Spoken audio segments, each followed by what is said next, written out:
cada um, abençoe a sua atitude de ter vindo a este lugar nessa noite. Quero que você abra comigo a sua Bíblia no livro de Hebreus capítulo 12, verso 26 e o verso 27. E depois nós vamos ler também Atos 16, verso 25 e 26.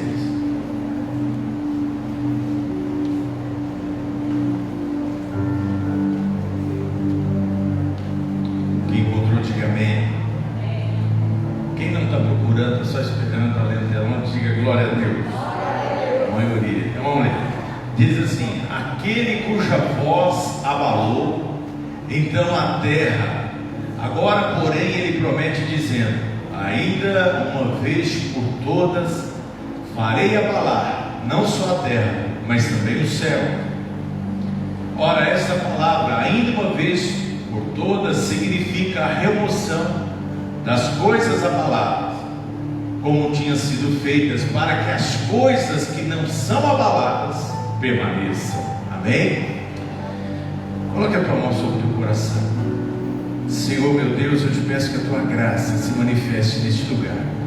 Eu te agradeço, ó Pai, pelo dia de hoje, pela tua misericórdia, por podermos estar aqui na tua casa, o melhor lugar do mundo, que é na tua presença, poder ouvir a tua palavra, poder, ó Deus, ser alvo da tua misericórdia. Nessa noite eu peço que ninguém, ó Pai, saia deste lugar da mesma forma como entrou, mas que algo sobrenatural, algo dos céus, algo de Deus possa agora incendiar os nossos corações.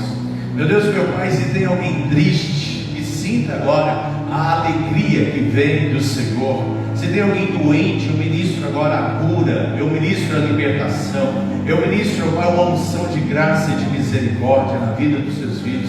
Se tem alguém, ó Pai, que está talvez deprimido, meu Deus e meu Pai, eu declaro agora a tua palavra trazendo alegria, trazendo uma unção sobre as nossas vidas. Enfim, meu Deus e meu Pai, mova neste lugar, mova nas nossas vidas, meu Deus. A nossa expectativa agora é que o Senhor se manifeste no coração dos seus filhos e que possamos sentir a bênção do Senhor, a presença do Senhor se manifestando nas nossas vidas, em nome de Jesus. Amém e amém. Pode se sentar nos seus lugares. O outro texto está lá em Atos 16, 25, que diz: por volta da meia-noite, Paulo e Silas oravam e cantavam louvores a Deus, e os demais companheiros de prisão escutavam. E de repente sobreveio tamanho terremoto que sacudiu os alicerces da prisão. Abriram-se todas as portas e soltaram-se todos. Amém? Querido, o texto que nós lemos no início fala de um abalo que vem de Deus. Um abalo que ele tem um único objetivo: remover as coisas que são abaláveis, coisas que não deveriam ficar na nossa vida, coisas que, diante de um choque, diante de um tranco, vamos dizer assim, essas coisas acabariam ruindo por terra, e aquilo que precisava ficar, caía. Eu lembro de quando criança, e até num livro que eu escrevi um tempo atrás, tem essa história onde esse sonho me acompanhou, e quando eu cito, eu tenho a imagem dele muito clara, de eu brincar ali na praia, fazendo aquele castelo de areia, e de repente as ondas do mar começam a destruir aquele castelo, e minha cara era de desespero, de choro, porque eu tentava de alguma forma montar aquela estrutura ali de castelo, e a água estava desmanchando, e o sonho ficou nisso aí. Não sei como que seria o final, mas talvez ali como se fosse um indício de coisas que deveriam ou poderiam ser abaladas na minha vida, ser removidas, mas coisas que eu estaria lutando para que permanecesse de pé. E às vezes tem coisas que acontecem no dia a dia, situações que nós enfrentamos, e muitas vezes algumas delas nós provocamos e outras vezes não, mas o fato é que no final acabam removendo, acabam tirando aquilo que é prejudicial à nossa vida. De repente, em algum momento difícil que nós passamos, e aquela situação se viu no final, para remover o medo, remover a dor, porque no final saímos mais corajosos, saímos vencedores. Mas no meio da batalha talvez a gente não entende muito isso. Um exemplo bíblico é essa história que nós acabamos de ler, onde Paulo e Silas, no livro de Atos, eles estavam presos, eles estavam numa cadeia, e estavam nesse lugar porque seguiram a direção do Espírito Santo de Deus. Entenda uma coisa, não foi Deus que os colocou dentro daquela cadeia, mas eles foram para aquela cidade, seguindo uma direção que o Espírito Santo de Deus havia dado para eles. De noite tiveram um sono, um anjo apareceu e disse: passe a Macedônia. Então pela manhã eles levantaram e foram em direção a este lugar. E chegando a este lugar, eles tiveram essa situação de ficarem presos. E às vezes eu e você podemos pensar, então, qual é o benefício que nós temos de seguir a direção de Deus? Porque nós estamos vendo aqui na Bíblia de duas pessoas que seguiram a direção de Deus e acabaram em situações de dificuldades. Porque quando você segue o seu próprio instinto, a sua própria orientação, então as consequências ou a situação que você vem enfrentar é por sua conta e risco. Mas uma vez que você confessa Jesus Cristo como Senhor, que você tem a fé de seguir a direção da palavra de Deus, e também você vai se encontrar em situações difíceis, qual é o benefício? A diferença é que Jesus está conosco nesta hora de dificuldade. Neste momento em que eles foram, a presença de Deus estava com eles. Uma vez Jesus ordenou aos discípulos, Jesus foi ao monte para orar, e ordenou aos discípulos: entrem no barco e vá para alto mar. E no meio do alto mar, uma grande tempestade se levantou. E era essa hora que talvez desse pensar ali: puxa vida, estamos numa enrascada, porque seguimos uma direção, e essa direção do próprio mestre, e eles estavam a ponto de morrer, mas de repente eles veem Jesus andando sobre as águas, e Jesus vem para acalmar a tempestade. Então entenda uma coisa: seguir a direção de Deus, confiar na instrução da palavra de Deus, é algo que nós temos que colocar como absoluto, como prioridade na nossa vida. E mesmo que venham momentos difíceis, momentos de tempestade, às vezes é Deus querendo abalar as coisas ao nosso entorno, para ficar somente aquilo que não pode ser abalado. Depois daquela tempestade, como eu citei agora, os discípulos puderam experimentar o poder de Jesus sobre a natureza. Depois dessa experiência de Paulo e Silas de ir numa cadeia, a vida deles jamais seria a mesma. Eles estavam numa cidade, estavam indo orar, e uma mulher adivinha, uma mulher que adivinhava, ela veio por trás e começou a dizer palavras a respeito de Paulo e Silas, palavras até que elogiavam, mas Paulo e Silas, entendendo que isso era contrário à palavra de Deus, libertaram aquela mulher, e ela parou de fazer aquele tipo de coisa. Mas os senhores daquela mulher, que ganharam dinheiro com aquela atitude, ficaram indignados e arrumaram então pretextos, começaram a acusar Paulo e Silas de pregar contra o costume daquela terra, e por causa disso então eles foram e colocaram, primeiro foram surrados em praça pública e depois foram lançados numa prisão. E aí esse processo todo, esse calvário todo que eles enfrentaram, talvez pudesse desanimar muita gente, talvez pudesse abalar a crença de muitas pessoas, mas o que Paulo e Silas declararam naquele dia é que eles continuavam confiando em Deus. Se tem uma coisa que seria abalada naquele dia, poderia ser muitas coisas, mas a fé deles não foram abaladas, porque perto da meia-noite o texto diz, pode voltar para o texto de Atos 16, onde a gente estava pregando só sobre ele, Atos 16, 25. perto da meia-noite, no meio daquela prisão, o texto diz que eles cantavam e davam louvores a Deus.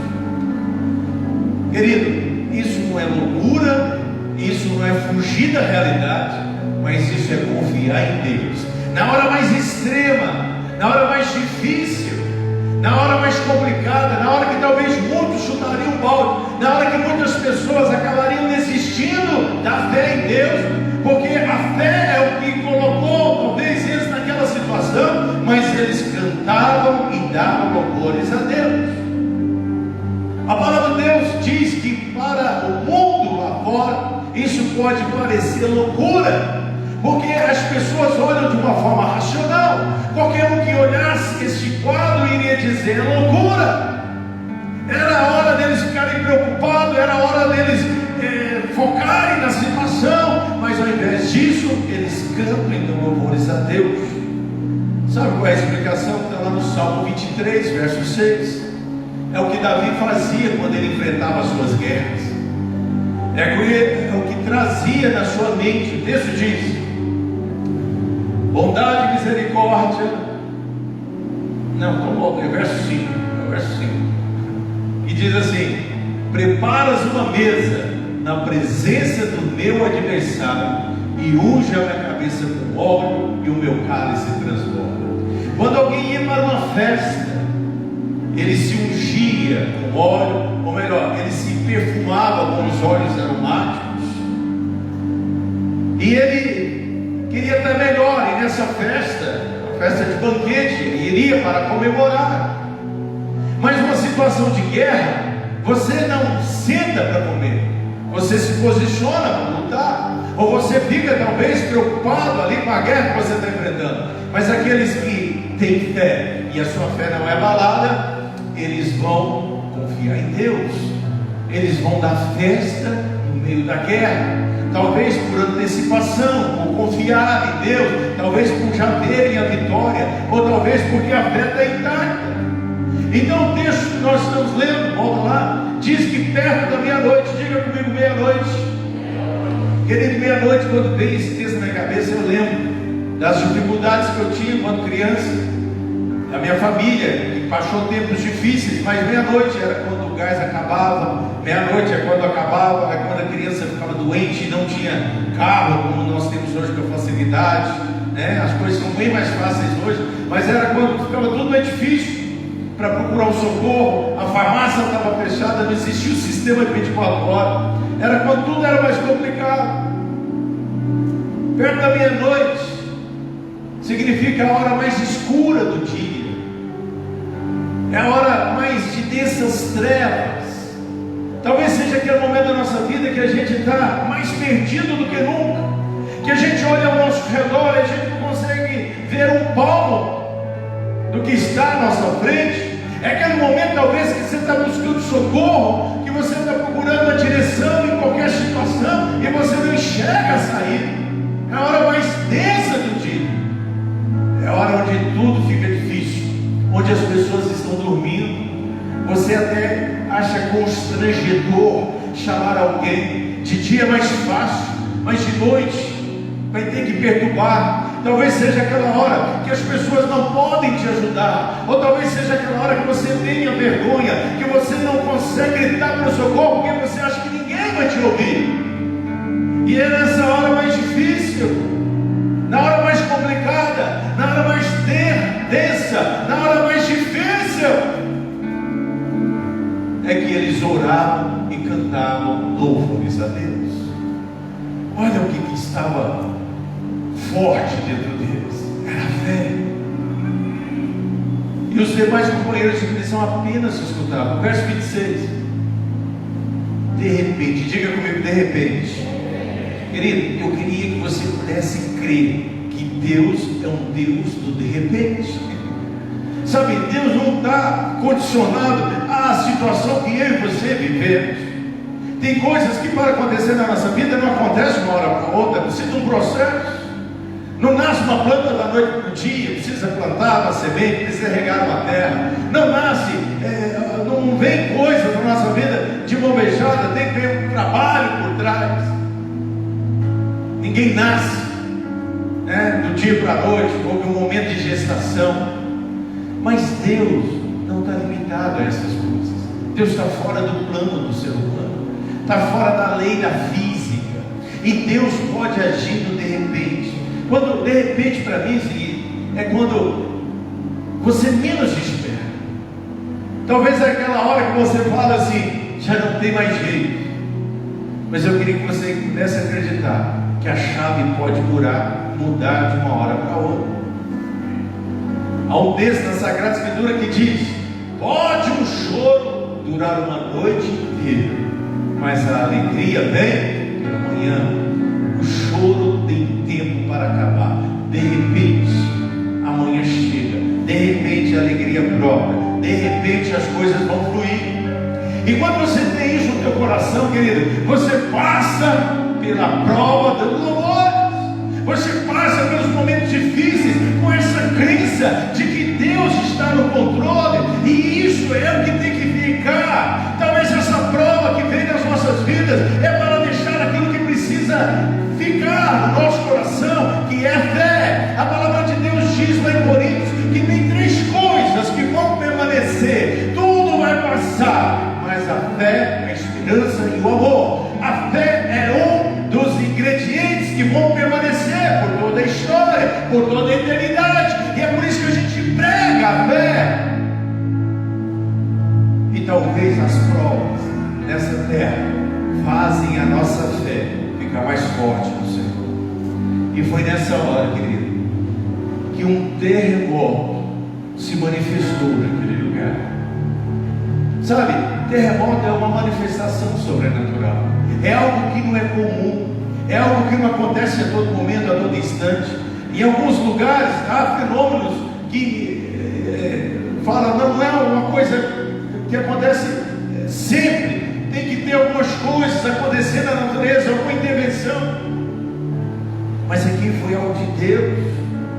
Eu quero chamar a sua atenção para que algo de Deus possa acontecer na tua vida, como resposta à tua fé.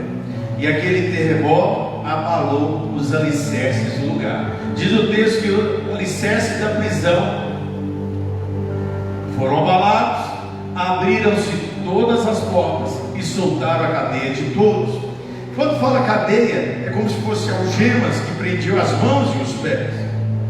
A coisa interessante é que cai parede, abala alicerce, quebra algema e não mata uma pessoa. Diga assim: Deus é certeiro. Querido, Deus não vai deixar a minuta maior do que a nossa estrutura. Deus é cirúrgico. Sabe aquele médico louco?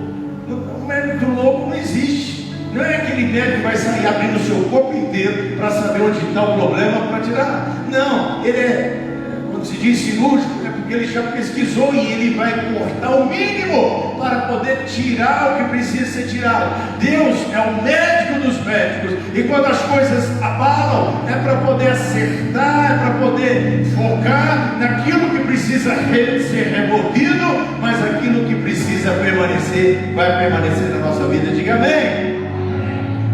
Você crê nisso ou não? Você acredita que não vai haver o efeito colateral? Sabe, Daniel foi lançado numa cova de leões. Diz o texto que ele saiu de lá sem nenhum arranhão. Há outros exemplos de pessoas que enfrentaram fornalha e saíram sem nenhum respingo de queimadura. Mas no final a fé ficou intacta. As cadeias caíram, mas a fé permaneceu de pé. Salmo 125, verso 1 diz: os que confiam no Senhor são como os montes de Sião, que não se abalam, mas permanecem para sempre. Sabe, aquela confiança em Deus fez com que eles fossem preservados. Sabe, esse ano foi um ano de muitos abalos. Muitas coisas que estavam escondidas no coração das pessoas foram reveladas. A pandemia trouxe situações que pessoas tiraram a máscara, politizaram a doença, o vírus, tantos problemas, tantas coisas que caíram por terra, mas também tem coisas que vão permanecer. E tem algo que você tem que zelar para permanecer no teu coração, é a tua fé. É algo que você tem que cultivar. Sabe, Atos 16:32 diz que diante daquela situação, até o carcereiro que estava lá de fora, ele preocupado em tirar a própria vida, porque ele era responsável por aquela situação, por aquela cadeia. Paulo e Silas grita e não permite que ele faça aquilo. E no momento de seria tragédia, houve salvação. E o famoso versículo que eu cito na minha casa, na minha família, para salvar os meus irmãos, foi declarado nesse dia. Se você crer, será salvo tu e a tua casa. Querido, será que tem coisas que acontecem conosco ou tem acontecido, não estão vindo só para abalar aquilo que pode ser abalado? Sabe, a doença pode ser abalada, as coisas que não têm sustentação vão ser abaladas, mas a tua fé em Deus, a tua confiança vai permanecer. Sabe, algumas coisas também que talvez você não estava ligando muito, mas aí você começa a valorizar, e aí isso começa a ficar válido. Talvez o teu valor à vida, à família. Sabe, tem pessoas que mudaram depois que passaram por provas. Sabe, ficaram mais fervorosas, ficaram mais devotas à sua vida, mais cuidadosas. Agora a pergunta que eu faço para cada um nessa noite: se ainda está tendo abalos na tua vida, é porque possivelmente tem coisas que precisam ser removidas. E o que faz esse abalo acabar logo é você entender o que precisa ser removido e retirar logo. Uma vez Davi fez uma oração, lá no Salmo 51, verso 10, ele diz: cria em mim, ó Deus, um coração puro, e renova dentro de mim um espírito inabalável. Com certeza ele estava sofrendo abalos, mas ele dizia: Deus, eu quero sair dessa situação com uma fé inabalável, com um espírito inabalável. Eu quero sair mais forte, mais resistente. E é isso que eu quero declarar para a tua vida. Eu quero declarar que coisas vão cair por terra hoje, mas a tua fé, a tua vida, a tua casa, teu projeto, teu sonho vai permanecer inabalável em nome de Jesus. Sabe, nós vamos começar a partir do domingo que vem o nosso projeto de vida para o ano 2021. Sabe, mas nós não vamos fazer de qualquer jeito. Nós vamos entrar mergulhando 100 dias, diga comigo, 100 dias. 100 dias para o rompimento, para o sobrenatural. E o segredo é isso: é a gente deixar aquela preguiça espiritual ser abalada e ser removida. É a gente deixar aquela mesmice também se abalar. E nós deixarmos agora algo sério, algo de comprometimento. 100 dias significa 100 dias, todos os dias. Você vai estar com um livro. Nesse livro você vai ter um devocional para cada dia, onde há uma palavra específica para a tua vida, há uma mensagem bíblica, há o teu momento de oração, e você vai sair fortalecido, porque coisas inabaláveis estarão se consolidando, estarão se permanecendo, e só vai cair na tua vida aquilo que não tem base, aquilo que não vem de Deus. Quem está entendendo?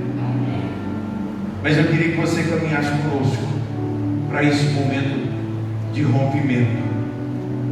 Mas aí nós temos que entrar e sermos fora de série.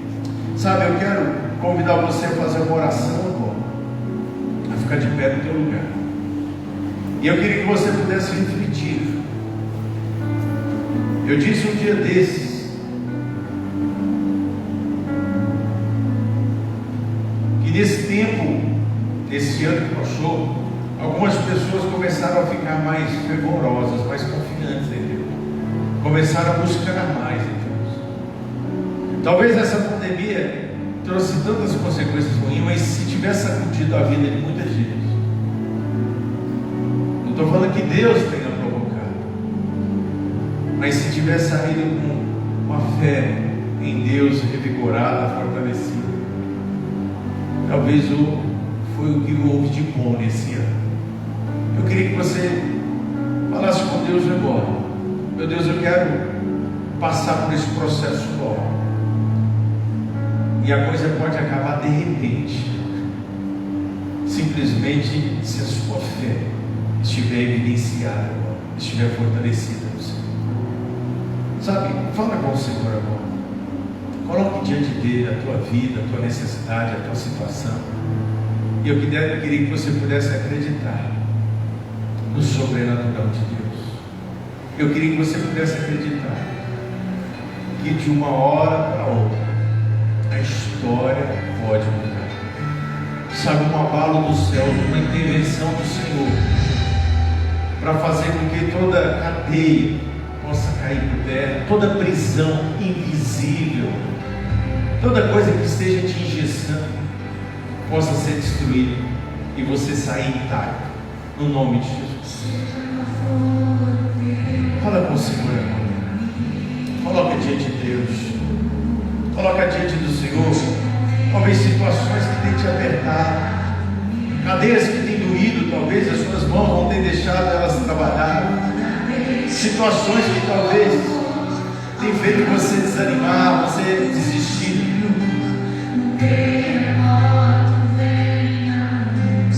Mas que você possa crer que vai haver uma intervenção de Deus, uma coisa sobrenatural. Tenha essa fé. E quem tem essa fé começa a cantar, começa a louvar o Senhor, não